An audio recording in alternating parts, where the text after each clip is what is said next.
¿Qué tal? ¿Cómo están todos? De nuevo, este mes de octubre es un mes de mucha conciencia, de estar al tanto de esta situación tan difícil que ha estado pasando en muchas mujeres, y por eso se celebra lo de el mes de octubre de lo que es el cáncer, un tema muy delicado que de nuevo ha cobrado vidas, pero que hay otras personas que siguen aquí con nosotros y que por eso quise tomar este momento para compartir algunas de sus historias y ver de nuevo cómo las personas pasan por un sinnúmero de cosas, altas, bajas, pero el día de hoy tengo una guerrera, una gran guerrera, una persona con mucho entusiasmo, con un corazón enorme desde que la conozco, porque tengo muchos años de conocerla. Entonces, pues para mí un honor tener a mi amiga aquí, Johanna, conmigo. Johanna, Luis, un placer tenerte aquí. Igual, muchas gracias por la invitación. Sí. De verdad que es un honor. Me da mucho gusto que tengamos esta oportunidad de platicar, profundizar más en el tema Claro. y las cosas que han pasado. Y sobre todo, pues, ¿quién iba a imaginarnos estar aquí, verdad? Después Claro. de todos los años de amistad que tenemos y que ahora estemos en esta situación. Y me da mucho gusto por lo que estás haciendo también. Gracias. Y que seas de alguna manera un foro para tocar temas importantes, Claro. para inspirar a otras personas y a nuestra comunidad. De verdad, felicidades por todo lo que estás haciendo. Muchas gracias, muchas gracias. Y bueno, pues como todos mis podcasts, vamos a iniciar con tu infancia, ¿eh? Sí, iniciemos por vamos ahí. a platicar un poquito de tu infancia. ¿Cómo fue? Me imagino que hubo altas y bajas. Cuéntanos un poquito de tu infancia. ¿Dónde fue? ¿Dónde naciste? ¿Dónde te criaste? Ahora Primaria. sí que voy a sacar, ¿cómo se llamaba? ¿Te acuerdas ese diario que agarrábamos? Sí, El sí, chismógrafo, sí. ¿no? Vamos a empezar por ahí. Nací en Reynosa, Tamaulipas, en la frontera. Prácticamente viví toda mi vida en la frontera. Recuerdo mi infancia feliz. La colonia donde vivía había muchos niños. Entonces siempre estaba rodeada de muchos niños. Recuerdo que salíamos a jugar a la pileta y éramos 15, 20 niños. Ya había niños de mi edad, niños más chicos, niños más grandes, los hermanos grandes, ¿verdad? Caminábamos. ¿Todo esto en Reynosa? Todo esto en Reynosa. Okay. Ahí fue donde nací y crecí. A los 12 años oficialmente dimos el salto para ya vivir en McAllen. Okay. Y viví en McAllen hasta que me casé. Ya. Después viví en Austin y bueno, pero mi infancia en realidad fue de la frontera. Okay. Sí. Cuando estabas en primaria, ¿crees que tuviste algún maestro o maestra que te impactó de una forma positiva? Sí, fui muy afortunada, la verdad, porque siempre tuve buenos maestros, pero recuerdo mi maestra Margarita de tercero de primaria, fue alguien que causó mucho impacto en esa edad, porque pues tú sabes, ¿no? Esa edad es donde empiezas a lo mejor que alguien te gusta o que me quiero ver igual que alguien más o que quiero traer el cabello de cierta manera. Y a veces los niños somos crueles. Claro, muy crueles. Muy crueles. Y sabes que cuando tenía yo entre 6 y 8 años, estuve lidiando mucho con bronquios, con bronquitis. Okay. Entonces, eran subes, altas y bajas en cuestión de salud. Mis papás intentaron un número de medicamentos, doctores, diferentes cosas, tratamientos. Y estos tratamientos llegaban a causarme que mi cara se inflamara demasiado. Oh, wow. Era la reacción que tenía, el efecto secundario de la medicina. Y recuerdo que había niños que me decían, ¿tienes cara de bulldog? Oh, wow. ¿O tienes cara de hamburguesa? Y eso es bien fuerte. Claro. Me hacían mucho, más a esa edad. Pero la maestra Margarita era tan buena y era una persona llena de amor y de bondad. Y fue alguien que me ayudó muchísimo durante esa etapa, la verdad. Que me daba muchos ánimos, que me escuchaba, que me defendía hasta cierta manera, ¿no? Porque pues pasas tantas horas en la escuela y era donde pasaba todo esto. Entonces sí, ella fue una persona que creo que causó mucho impacto en mi vida. ¿Crees que eso todavía te afecta? Ha habido momentos en los que sí. Okay. Ha habido momentos en los que sí, porque obviamente el niño interior, mi niña interior, de pronto sale, ¿no? Claro. Sobre todo cuando ha habido situaciones difíciles en mi vida. Sí, ha habido momentos en los que sí. Yo recuerdo una etapa de mi vida donde había la oportunidad de estar frente de cámaras y yo decía no, porque yo no soy la que sale enfrente de cámaras, yo no soy la que todo el mundo voltea a ver, yo no soy la que está en la mirada, ¿no? En el ojo del huracán. Yo no soy esa persona. Ya. Pero también la vida me ha enseñado que sí puedo ser esa persona. Correcto. Entonces sí, ha habido momentos en mi vida que sí me ha afectado. Momento de la primaria que recuerdas como el momento más feliz o uno de los más felices. Básquetbol. Ok. Jugar básquetbol. Yo creo que eso empezó como estaba como en quinto de primaria. Ok. Nuestro maestro de educación física era súper apasionado al básquetbol. Y entonces empezó el equipo de básquetbol en la primaria, hicimos equipo, de ahí nos fuimos a la selección de Reynosa. Yo fui parte de la selección de Reynosa de básquetbol, y eso me encantaba. Okay, Yo, okay. ¿Cuántos años tendrías más o menos? Ay, pues que quinto estamos como en 10, 9, 10 años, como 9, 10 años más o wow. menos, como 10 años yo empecé a jugar básquetbol y jugué hasta prácticamente que llegué a high school. Oh, wow. Me lesioné la rodilla y ahí fue donde dije, bueno, no estoy tratando de ser profesional, lo hacía porque me gustaba muchísimo, Claro. pero era la época de Michael Jordan. Exacto. Entonces yo no me perdía ningún juego, o sea, me sé su historia completa y ahí fue donde empezó a crecer mi pasión por los deportes, pero el básquetbol era mi mero mole, como decimos. Yeah. Y sí, eso me encantó y haber podido participar en la selección de Reynosa, viajar a esa edad, pues te expone a otras cosas, Claro, ¿no? Y sí, eso fue un momento muy alegre. ¿Cómo fue tu infancia en tu casa? Mira, mi infancia fue buena y fue muy alegre porque mi mamá siempre estuvo presente. Somos tres, bueno, éramos tres en mi casa, yo soy la mayor de tres, mi hermano menor, mi hermano es el del medio y mi hermana la más chiquita, pero ella es 10 años menor que yo. Entonces durante 10 años estábamos, sí. Hay un lapso bastante grande. Mi mamá siempre estuvo ahí, mi mamá nos hacía la ropa. Okay. Mi mamá nos hacía los disfraces, tengo varias fotos y todavía las sacamos, ¿no? Recuerdo en mi fiesta de cumpleaños de los 6 años, mi mamá decidieron vestirme de payasito. Okay. Bueno, ese maquillaje está espantoso. Yo no sé si estaban tratando de espantar a todos los niños, pero yo recuerdo que nos divertíamos mucho con mi mamá. A mi papá lo veíamos esporádicamente porque mi papá en ese tiempo trabajaba en Estados Unidos. Todavía vivíamos en Reynosa. Yo tenía 12 años cuando nos movimos a McAllen. Pero en esa edad, mi papá pues lo veíamos poco porque era el que tenía que trabajar, ¿no? Y era el que iba y venía entre McAllen, Bronzeville, Harlingen, dependiendo de dónde estuviera trabajando. Wow. Ahora lo entiendo de otra manera, pero en ese tiempo pues eran temporadas difíciles porque era, ¿por qué te tienes que ir otra vez, papá? ¿Por qué te tienes que ir a trabajar de nuevo, no? No lograbas entender. No, claro, pues éramos unos niños, niños, ¿no? Entonces sí, tengo muchos recuerdos jugando con mi hermano en la casa de Reynosa, con esta mano del Thundercats, eran las caricaturas favoritas, ¿no? He-Man. He-Man, no, yo era She-Ra y era la He-Man. Entonces son momentos muy divertidos. Mi mamá siempre ha sido muy juguetona, hasta de abuela ahora que tengo a mis hijos. Okay. Mi mamá es muy juguetona, entonces es de las que se va al piso contigo y juega a la pelota y a las Barbies y a los muñequitos y todo, ¿no? Entonces, sí, la verdad que tuvimos momentos muy, muy felices. ¿Estabas aparte del básquet, estabas en otros concursos cuando estabas en primaria? Ay, sí, yo le entraba a todo.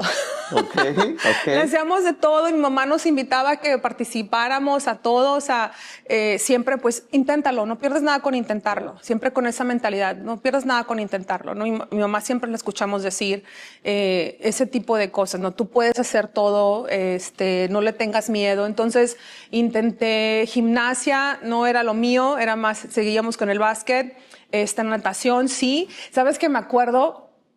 Yo no sé, tendría 7, 8 años y me aventaba de la plataforma. Wow. Cuando estaba en natación, pero era eso que siempre escuchaba, o sea, ¿por qué vas a tener miedo? Tú puedes. Entonces tu mamá, sí, dale, sí puede, y échele ganas. Entonces, pero sabes que es bien y no curioso, se deje, y no imagino. se deje, no, claro, y ese es otro tema. Sabes que es bien curioso, Luis, porque mi mamá le tiene pánico al agua. Mi mamá nunca aprendió a nadar. Yeah. Le tiene mucho miedo. Cuando los niños están en la alberca, se pone nerviosa a veces. Claro. pero a pesar de sus miedos era, tú sí puedes, yo te apoyo, aquí estoy, dale, ¿no? Entonces sí, la natación me encanta y en ese tiempo pues hasta me aventaba, te digo, de la plataforma. Folclórico también, bailé folclórico mira. muchos años. Ok, desde primaria. Sí, desde que estaba chiquita. No sé, no me acuerdo cómo se llama el club, pero era en Reynosa. Eso lo empecé cuando estaba en Reynosa. Me acuerdo una vez que llegó Pedrito Infante. Llegó Pedrito Fernández. Pedrito Fernández Sí. llegó con su hija porque también estaba en la misma clase. Y entonces, Sí, pues, la esposa de Pedro Fernández es de Reynosa. Sí. Exactamente. Entonces llegaron ahí todas las niñas, ya te imaginar, ¿no? Pero pues él iba a ver a su hija. Claro. Ya estábamos todas las niñas bien emocionadas porque él estaba ahí. Y sí, fueron momentos muy padres. De ahí nos vamos a secundaria.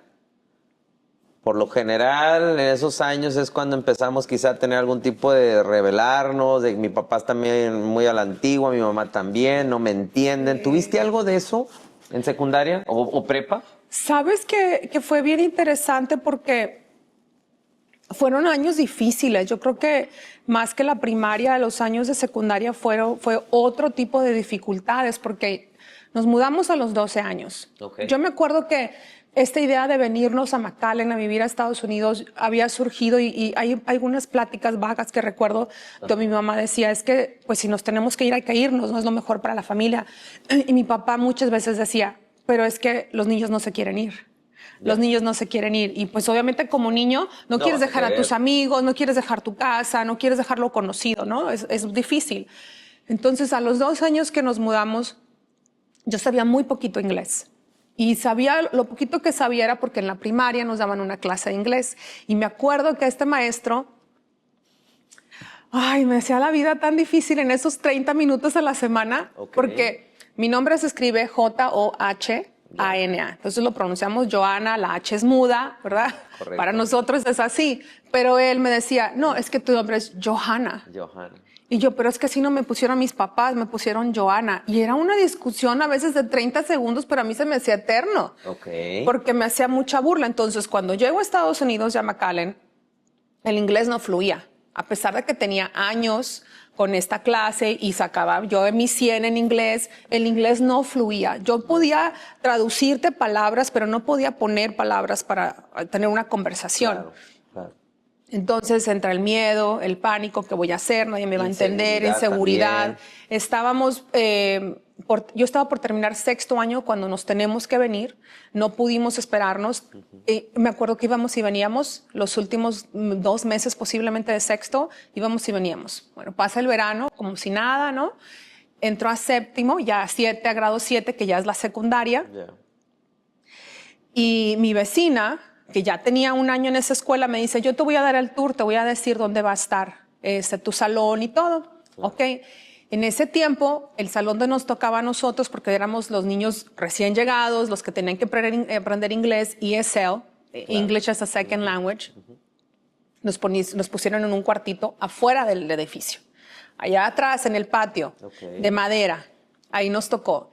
Entro a ese salón y lo primero que veo es un hombre transparente, güero, ojo azul, el pelo amarillo, güero, así. Dije, este es un gringo.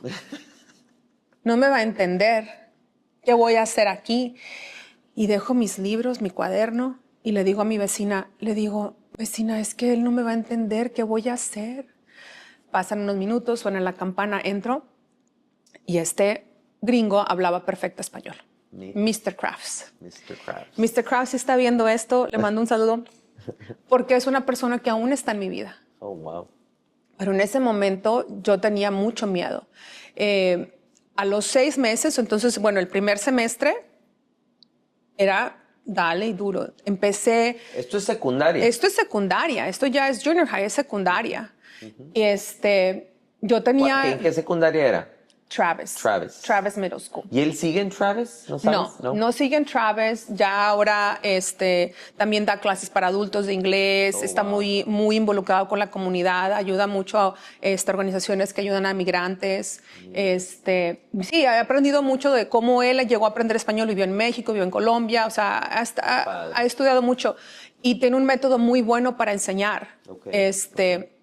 Entonces él me empujaba mucho a como salir de mi zona de confort, a vencer mis inseguridades, mis miedos, tanto que cuando vamos a salir de vacaciones en diciembre, me dice, Johanna, cuando regreses ya no vas a estar en mi salón, te vas a ir a clases regulares. Ya. Él dice que no se acuerda porque todavía lo platicamos. Hace como 2 meses estuvo en mi casa comiendo. Oh, wow. Y me dice, le digo, es que cuando usted llegó a decirme eso, yo recuerdo que agaché mi cabeza en el mesabanco y lloré el resto del día. No salí a recreo, no comí, no volví a tomar ninguna nota el resto del día porque yo tenía un pánico espantoso. Yeah. Me regaló un diccionario inglés-español que todavía tengo. Wow. Eso fue en el 98, más o menos. Ya casi van a ser 20 años. Casi 20 años. Y entonces fueron etapas difíciles al inicio de la secundaria. Claro. Siento que el básquetbol me ayudó mucho, el deporte me ayudó mucho porque seguí jugando. Entonces, pues era algo que sí entendía, algo que me apasionaba, algo en lo que sí encajaba. Claro. Y me fue ayudando, ¿no? A sentirme más cómoda, a sentirme más apta para poder pasar. Porque eso te daba seguridad. Entonces, Claro. ok, traigo esta inseguridad porque no sé el idioma y ahora ya me van a aventar a las clases regulares, pero en esto soy buena. Exacto. Y aparte acá estoy haciendo amigas, exactamente, ¿no? Y relaciones. Sí, entonces eso, y pues muchas de las niñas que estaban en básquetbol estaban en clases regulares, entonces eso me ayudaba. Pero sí fueron momentos difíciles. Los niños eran muy crueles. Me hacían burla por no pronunciar una palabra. Claro. Se me corregían, pero no me corregían con el afán de ayudarme. Eso fue lo difícil. Ya. Eso fue lo difícil. De ahí entras a prepa. Sí. Noviazgos, todo el rollo. ¿Cómo te fue en todo eso? Yo creo que en prepa fue como cuando me rebelé. Si hay una etapa que mis papás pueden decir que me rebelé, a lo mejor fue en la prepa. Cuéntanos un poquito de... Yo creo que fue en la prepa porque ya fue como que oficial, ¿no? Pedir permiso a mi papá de tener novio, y era como que, pues, bueno, está bien, ok. Y pues Johanna siempre ha sido la niña que se porta bien, que no llega tarde si no le dan permiso, no va a las fiestas si no le dan permiso. ¿Sabes qué? Esa etapa yo recuerdo que muchos de mis amigos se iban a Reynosa, a los clubs. Sí, ¿no? a Frida. Al Frida y todo eso. En mi vida los conocí. Yo nunca fui. Yo sabía... Después. No, nunca llegué a ir porque durante este proceso de que nosotros nos venimos, a los 12 años, yo llego acá y empezamos el proceso migratorio. Esa es otra historia. Okay. Empezamos el proceso migratorio. Yo dejo de ir a Reynosa por 8 años. A raíz de eso, del proceso migratorio. No voy por 8 años. Entonces, en la etapa en la que todos mis amigos estaban yéndose... ¿Tú no podías ir? Yo, si iba, era con el riesgo de a lo mejor no puede regresar. Claro. Y pues obviamente no quería pasar por eso, porque entonces ¿dónde me iba a quedar? Toda mi familia estaba acá, ¿no? Mis hermanos, mis papás estaban acá. Entonces dejé de ir y no hice eso de vámonos a cruzar el puente y todo este rollo. Yo no pasé por eso. Todavía mi esposo me dice, pero no te acuerdas de tal lugar. Yo, es que yo nunca fui, acuérdate que yo nunca fui. Y entonces, pues seguía las reglas siempre. Entonces pido permiso de tener novio y es al principio, sí, todo está bien, puedes tener novio. ¿Por qué? Pues me venían a ver a la casa, salía con chaperón, mi hermano. La primer película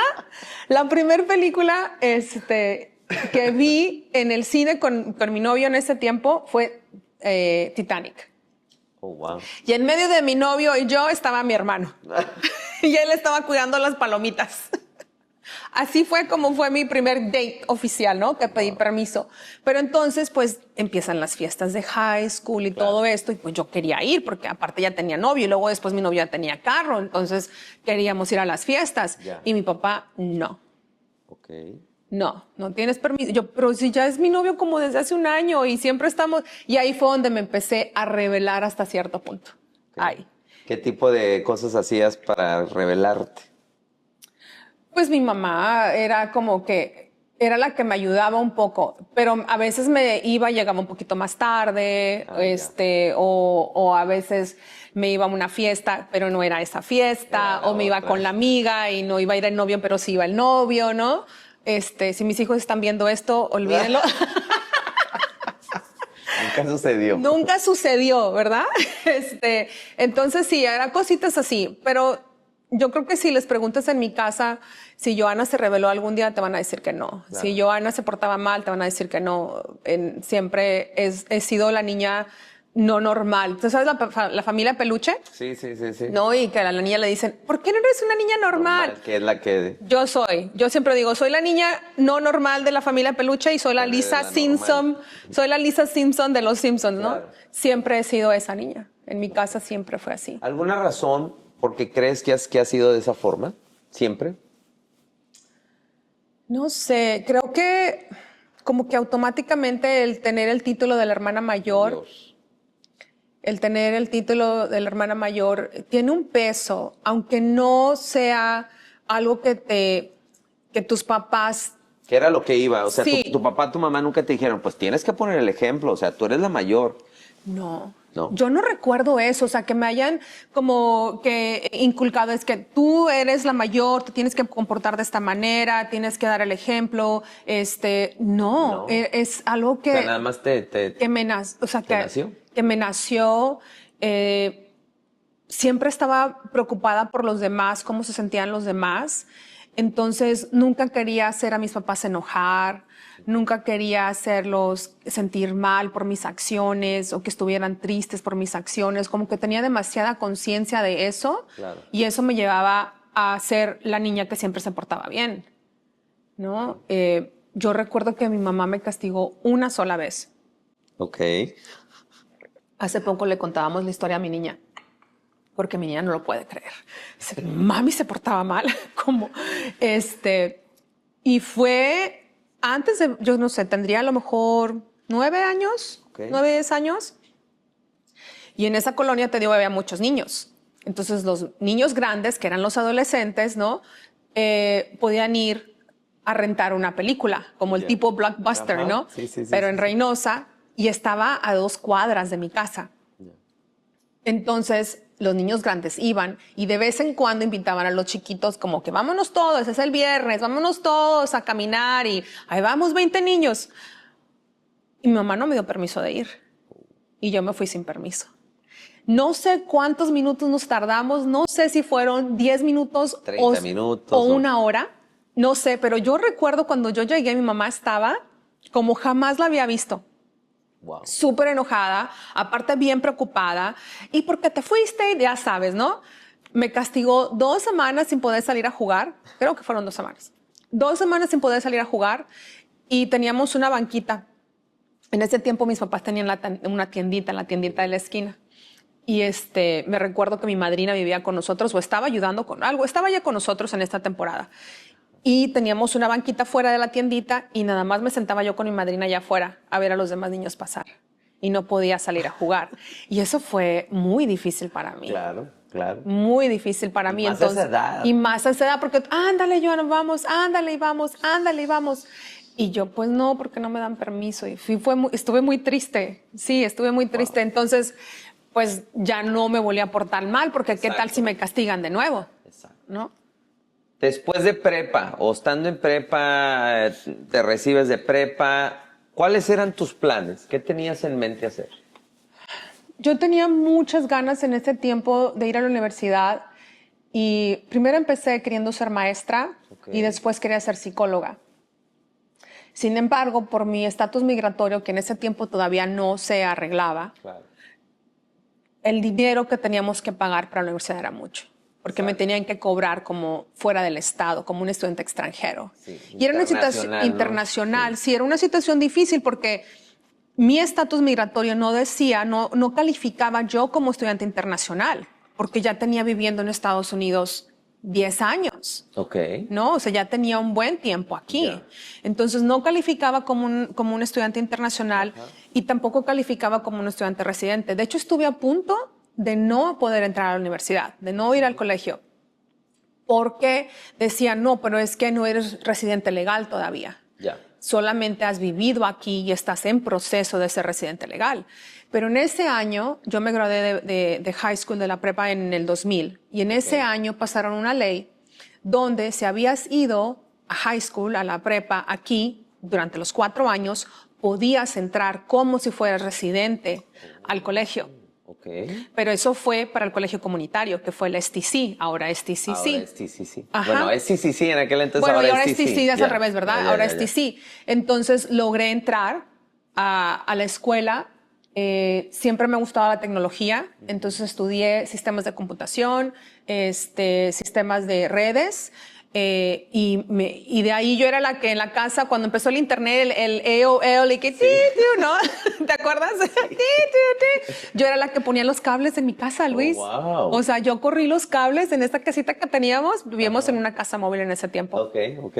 Como 8 años vivimos en una casa móvil. Ya. Ya después nos fuimos a vivir a Edinburgh. Y en esa casa también, yo me acuerdo que me subía al ático con los cables. Yo hacía los andabas cables, corriendo todo. cortaba los cables, todos los hacía.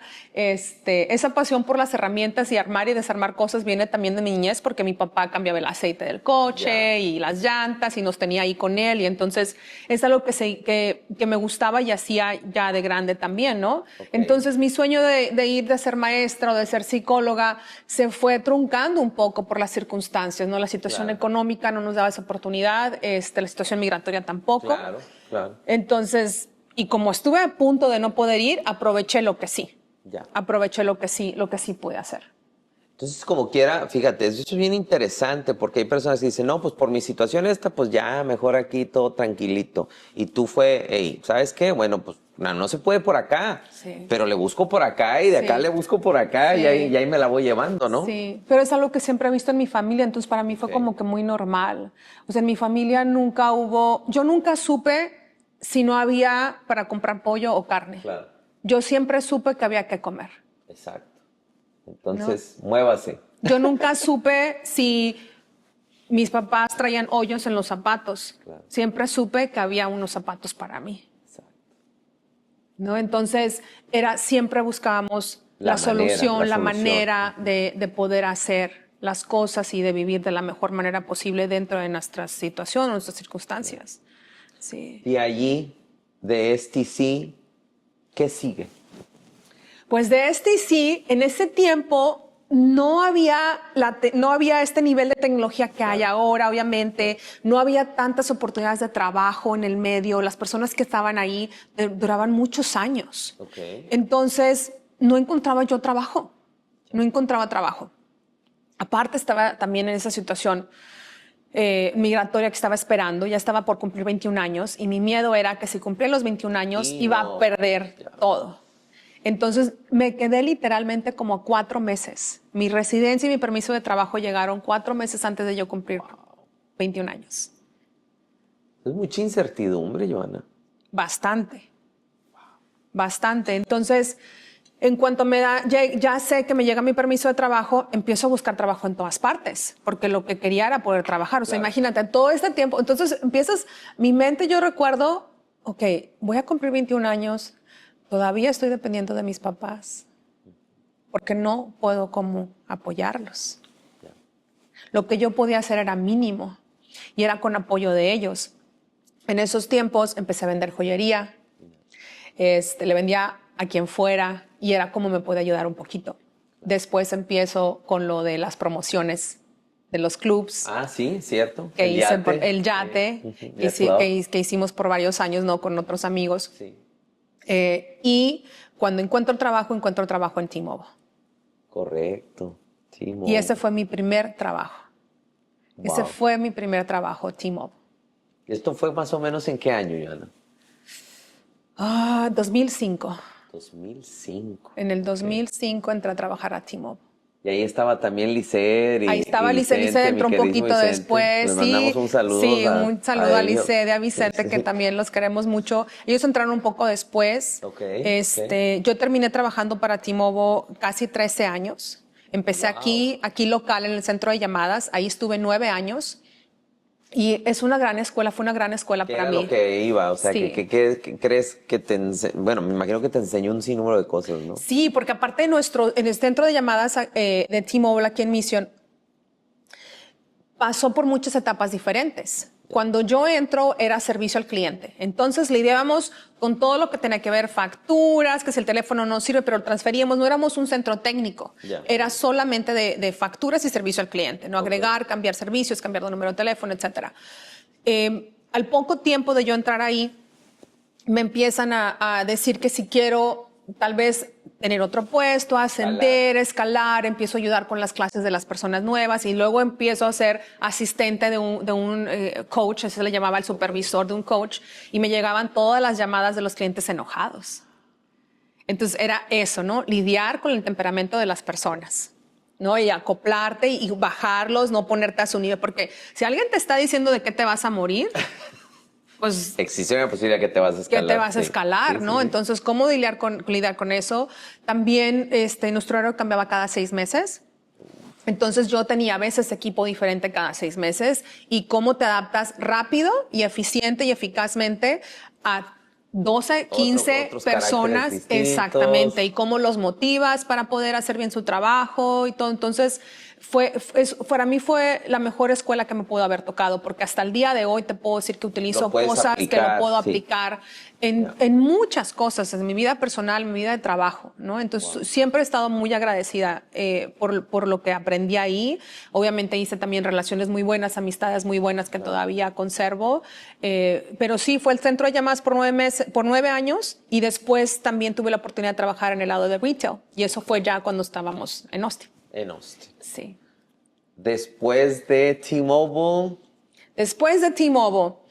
Bueno, y cuando llegamos a Austin, nosotros llegamos a Austin en el 2014. ¿Cómo llegas a Austin? Bueno, Austin fue bien interesante y la verdad que le digo a mi esposo, eso fue por obra de Dios, Luis, la verdad. Okay. Porque nosotros platicábamos de en algún momento podernos ir a Austin. A los dos nos gustaba mucho la ciudad. La visitábamos frecuentemente en esos fines de semana, ¿no? Que no hay trabajo, un fin de semana festivo. Él siempre ha trabajado en banco, entonces cuando había una oportunidad nos íbamos. De hecho, ella me propuso matrimonio en el Capitolio, todo, ¿no? Entonces era como que era algo muy nuestro. Y platicábamos de algún día podernos ir allá. Correcto. Cuando nos casamos, me dice, ¿qué te parece si empiezo a aplicar para ver cómo está la cosa? Claro. Y le dije, pues bueno, tú inténtale. Pues una cosa y otra, este parece que sí, este parece que no salía. De pronto, a los 2 meses de casados, me dice, hay una oportunidad de poderme ir con mi trabajo actual.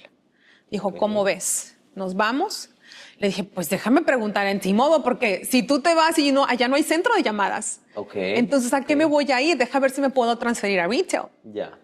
Pues tienes que aplicar y todo, ¿no? Es otro departamento completamente diferente. Aplico, me dicen que sí, obtengo el trabajo. Me acuerdo que mi tía Sol me acompañó a la entrevista, viajé para la entrevista.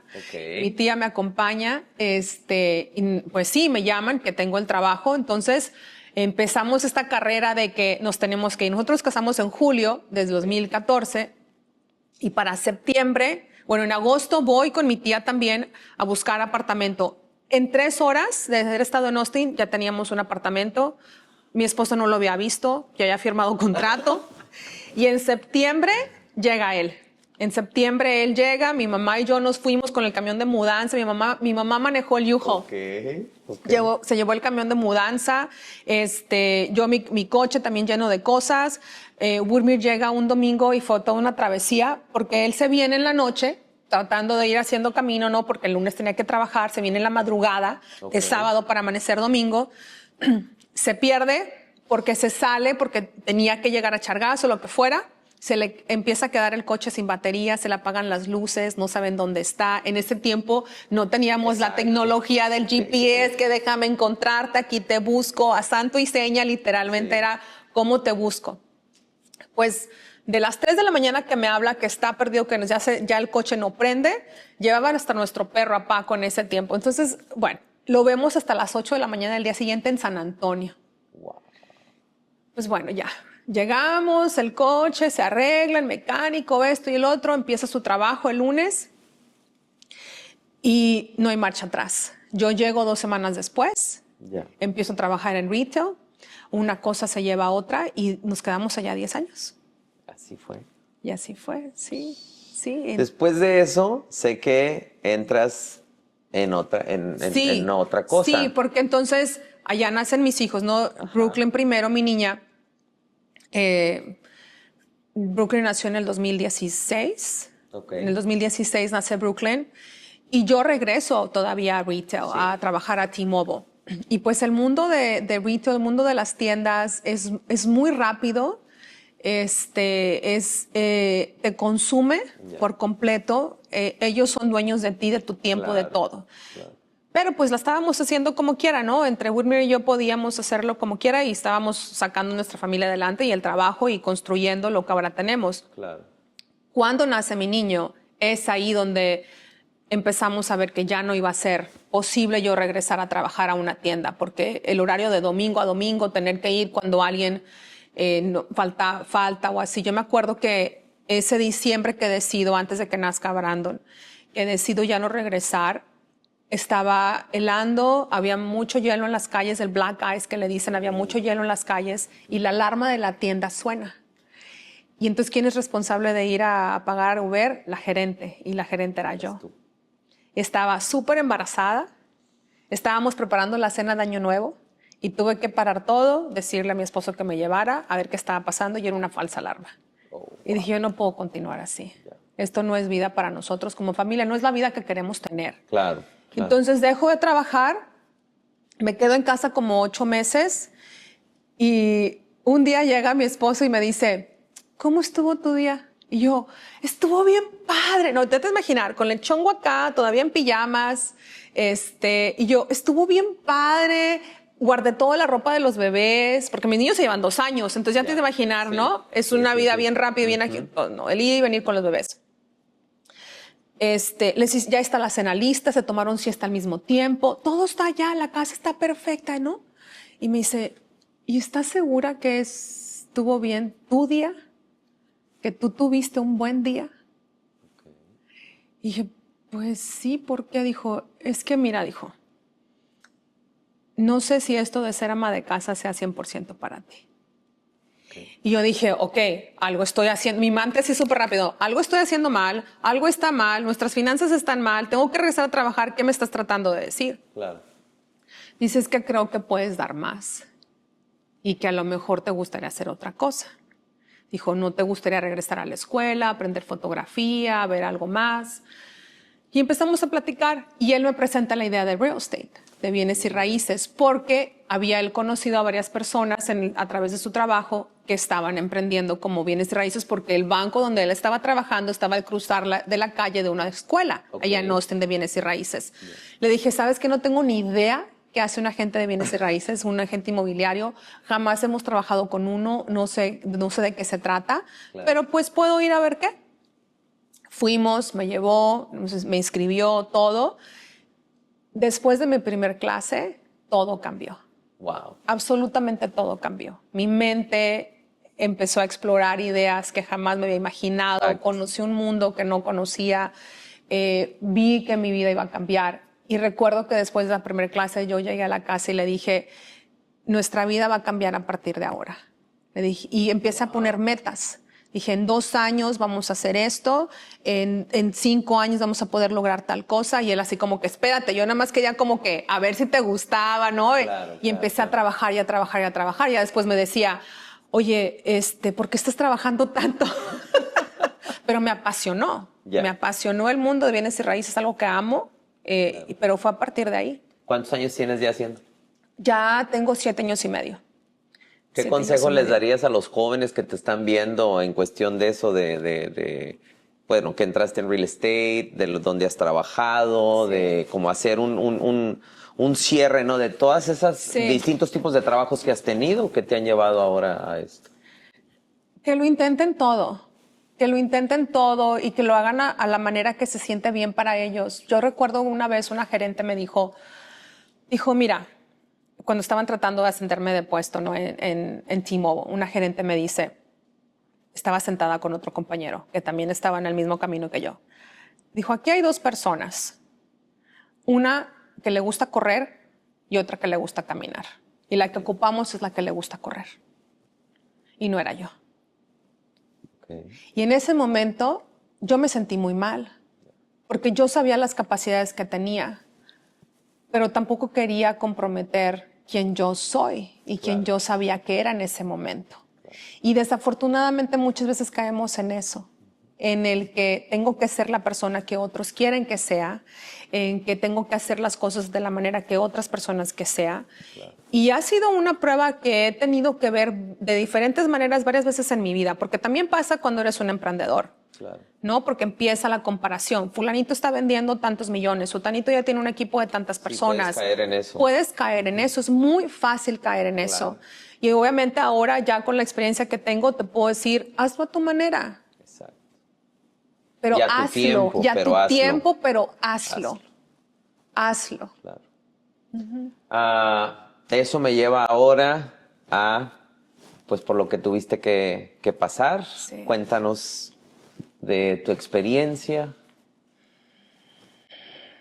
Bueno, pues después de todo eso, ¿no?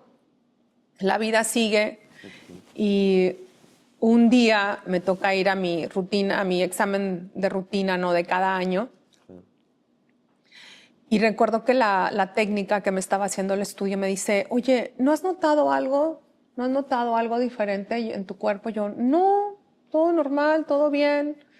¿Estás segura? Yo, sí, yo súper quitada de la pena, así como que nada, ni por la mente me imaginaba lo que me iban a decir. Dijo, ok.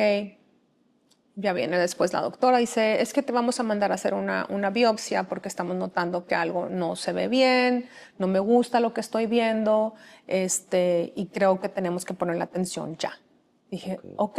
Yo todavía, Luis, en ese momento, o sea, yo sabía lo que me estaban tratando de decir, las posibilidades de que a lo mejor iba a ser un diagnóstico. Te caía el 20 pero no todavía. me caía el 20 porque yo tenía tanta confianza que yo estaba bien. ¿Por qué? Porque no me había sentido mal. Y entre comillas, no me había sentido mal, estaba rindiendo, estaba todo, ¿no? O sea, yo estaba bien. Entonces me hacen todos esos exámenes, me hacen la biopsia, todo esto, y a la semana más o menos me llaman. Y estaba yo llegando a la casa con los niños de la escuela. Brandon venía dormido, se ha quedado dormido en el camino. Brooklyn se había bajado corriendo porque quería ir a saludar a los perritos. Siempre hacía eso, ¿no? En la casa. Llegaba, se bajó corriendo y suena el teléfono y sabía que eran ellos. Entonces contesto, en lo que Brooklyn se está bajando, contesto. Y la doctora me dijo, ya recibimos los resultados. Y pues sí, es cáncer.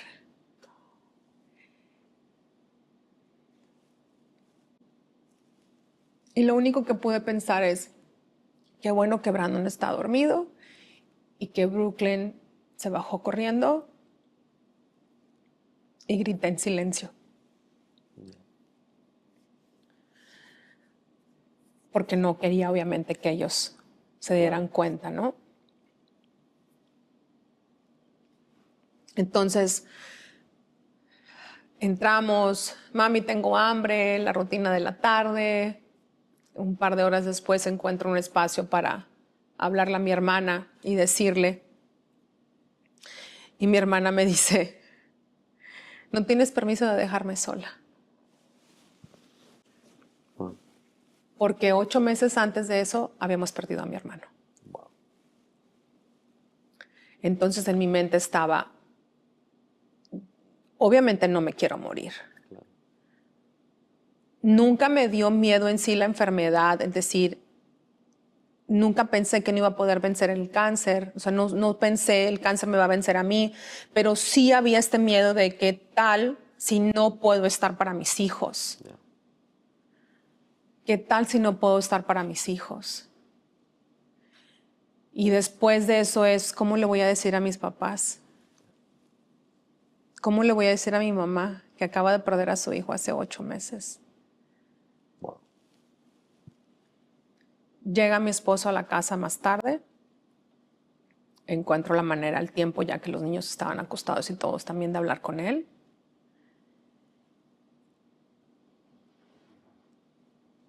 No te puedo explicar el ver el sufrimiento de otros por lo que me estaba pasando a mí.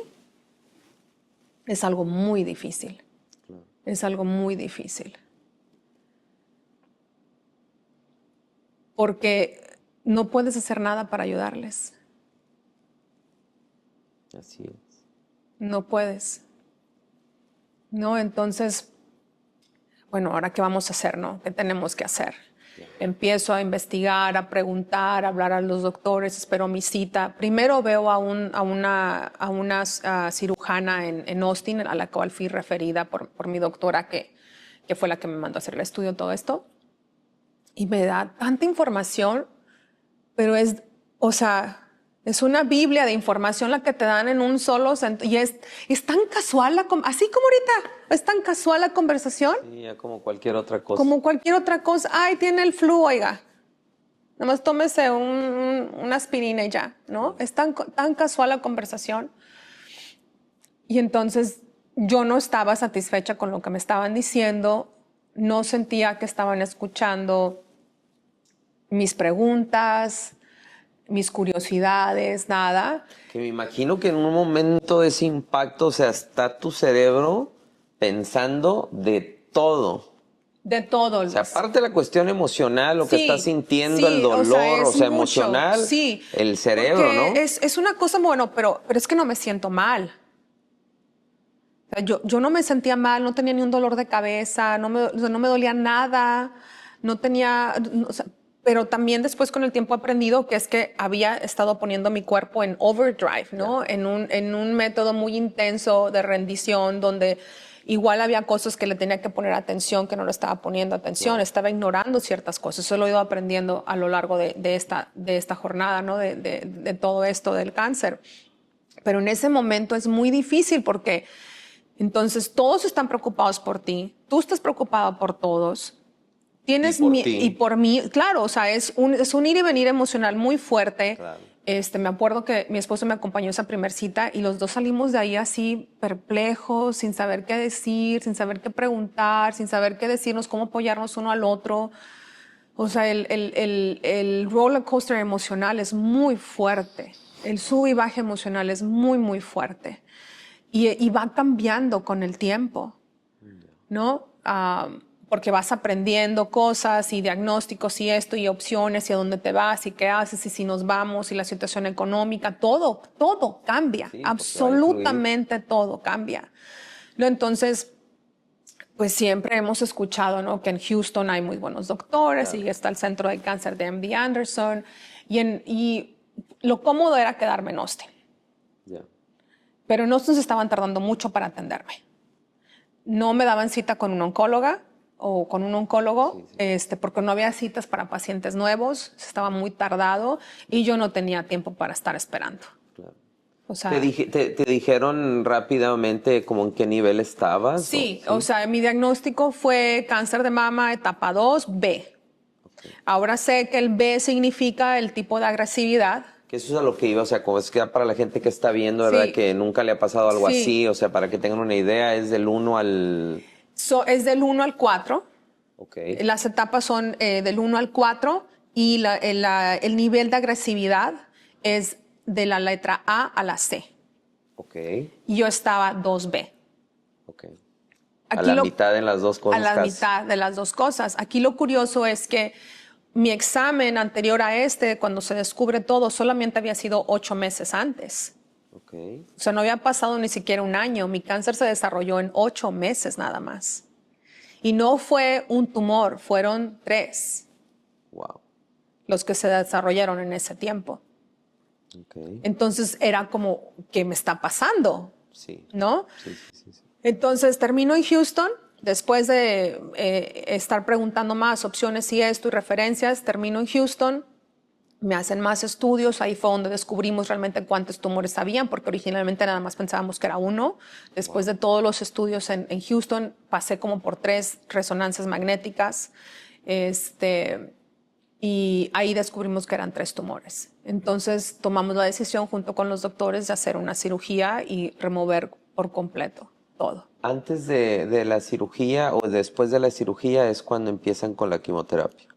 En mi caso fue después. Okay. ¿Pero siempre es así o dependiendo del caso? No, es que depende del caso, depende de cada persona. Y hago estas preguntas, te digo, para que... Sí, porque es que es muy distinto, es muy distinto. Depende de cada persona, depende del nivel de cáncer que tengas. Okay. Por lo que yo he aprendido de otras personas que he conocido, cuando ya tienes una etapa 3 o 4, es muy posible que empiecen primero con la quimioterapia o con radiación y después hagan una cirugía, porque lo que hace la quimioterapia o la radiación es que puede reducir. ¿Verdad? En mi caso, decidimos primero hacer la cirugía. Sí, remover todo, hacer la cirugía. También quitaron nódulos linfáticos de ambos brazos. Me quitaron 6 nódulos linfáticos de ambos brazos. Esto también como tipo ganglios. como ganglios, sí. Tu sistema linfático es el que ayuda a drenar todos los líquidos de tu cuerpo, ¿no? Tus defensas. Tus defensas, exacto. Hay personas que les quitan más, hay personas que les quitan menos, todo depende. Entonces la cirujana me empieza a explicar este procedimiento y me dice: cuando estemos en cirugía, vamos a ir quitando estos nódulos, estos ganglios, para ver qué margen tienes, porque sabíamos que el cáncer estaba en el seno, pero no sabíamos si se había corrido. De alguna forma. Exactamente, había corrido al linfático. Y en mi caso, sí. Wow. De los 12 nódulos que me quitan, 2 salieron positivos con cáncer. Y mi cáncer era positivo a hormonas. También eso es diferente. El diagnóstico es diferente. Hay algunos que dicen que es 000, que eres negativo a todo. Y lo que revisan son estrógeno, progestógeno y una proteína. Y cuando eres 000, pues es que eres negativo a todo. En mi caso éramos positivo a las 2 hormonas. Entonces, pues son las hormonas que producimos como mujeres, ¿no? Las mías obviamente estaban produciendo de más, estaban elevadas, estaban alimentando el cáncer, los tumores, todo esto, ¿no? Y cuando hacen la cirugía, mandan todo al laboratorio, revisan en patología qué es lo que realmente está impactando el tumor. Ahí es donde descubren exactamente cuál es positivo a estrógeno y progestógeno.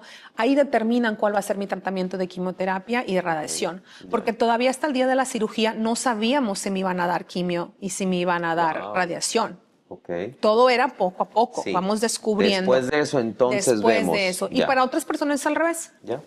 No, ¿Tiene dependiendo. sentido? Sí. Y entonces, pues bueno, hacemos radiación.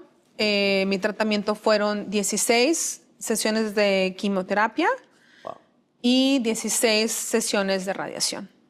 32 en total. Wow. Cuéntanos un poquito de esa experiencia. ¿Cómo es? ¿Terminas muy débil? Sí. Cuéntanos. Sí pasa. Sabes que para mí una de las cosas más importantes fue trabajar en mi mente desde ese momento. Lo primero que hice cuando supe fue ver a mi amiga Lili. Lili, que te mando un beso también, Lili, si estás viendo. Lili, aparte de ser una gran amiga, ha sido mi coach en alguna etapa de mi vida. Con ella he aprendido sobre el Reiki. Y entonces fui a ver a Lili y le dije, ¿cómo vamos a hacerle? Vamos a prepararnos para hacer esto. Y empecé a tener sesiones de Reiki con ella antes de empezar la quimioterapia y hacer la radiación. Mucha visualización acerca, ¿no? Empecé a hablar con mi cuerpo y empecé a hablar con la medicina. Entonces yo tenía una rutina. 2 días antes de viajar, estuve viajando, ¿no? Para cada sesión, cada semana, de viajar a Houston para la sesión de quimioterapia. 2 días antes yo empezaba ese día con una sesión de meditación y todo el día estaba hablando con mi cuerpo. Todo el día estaba hablándole a mi cuerpo, vamos a estar en Houston, vamos a recibir medicina, solamente vamos a recibir lo que necesitamos y lo que nos hace bien. Vamos a trabajar desde la célula más pequeña de mi cuerpo hasta la más grande en congruencia. Desde el amor, para bien. Y entonces tenía este tipo de frases y meditaciones y era constante. 24, 48 horas llegaba a mi sesión y ponía un audio que Lili me grabó. Y eso lo escuché, yo creo que la mitad de las quimioterapias. Lo estuve escuchando, era un audio de 20 minutos, donde también era una meditación guiada. Entonces yo me quedaba dormida, Luis. Me quedaba dormida en las sesiones de quimioterapia y eso me ayudó muchísimo. Me ayudó muchísimo porque entonces yo no salía angustiada, ni preocupada, ni estresada, ni con miedo. Calma, ¿no? Estaba en calma. Físicamente sí hubo momentos complicados porque la quimioterapia puede tener efectos como náuseas, mareos, dolores de cabeza, dolores de huesos. ¿Tuviste mucho de eso? ¿Sabes que no? No. No Y me creo que a tocaron. lo mejor por también esta sincronía, ¿no? Que tenías por medio de la meditación, por medio del Reiki, por medio Yo de siento que platicar eso me contigo ayudó mismo. muchísimo, Ya. muchísimo. Y tener fe, ¿no? Oh, por Porque eso ayuda supuesto, mucho a tener más fe. por Ya. supuesto, ¿no? O sea, la oración es parte de mí siempre. Eso era parte de ser la niña abnormal en mi casa, porque yo era la que iba a la iglesia. Había una iglesia muy cerquita de mi casa en Reynosa y yo iba a la iglesia. Siempre he sentido la presencia de Dios y de hecho en algunas de las sesiones que he tenido con Lili, te puedo decir que ha estado Dios presente Claro. y que han estado ángeles presentes. Y es muy padre que mencionas esto porque yo creo que por mucho tiempo, pues mucha gente ha tenido esta idea, ¿no? De que escuchan la palabra meditación y es que es algo, pues no bueno, ¿no? Sí. Pero el rezar es una forma de Oh, meditar, claro, nada por más que no nos los han supuesto. explicado de esa forma. Sí, sí. Entonces, Sí, qué padre. sí, la verdad que para mí ha sido algo que ha confirmado mi fe, Exacto. que ha engrandecido mi fe, que ha ayudado a desarrollarla de una manera que es más mía, Claro. ¿no? Que ya no es de la manera que todos dicen que tiene que ser. Y sientes una cercanía más profunda, creo yo, ¿no? A Dios y al estar tú en paz contigo mismo y con Él.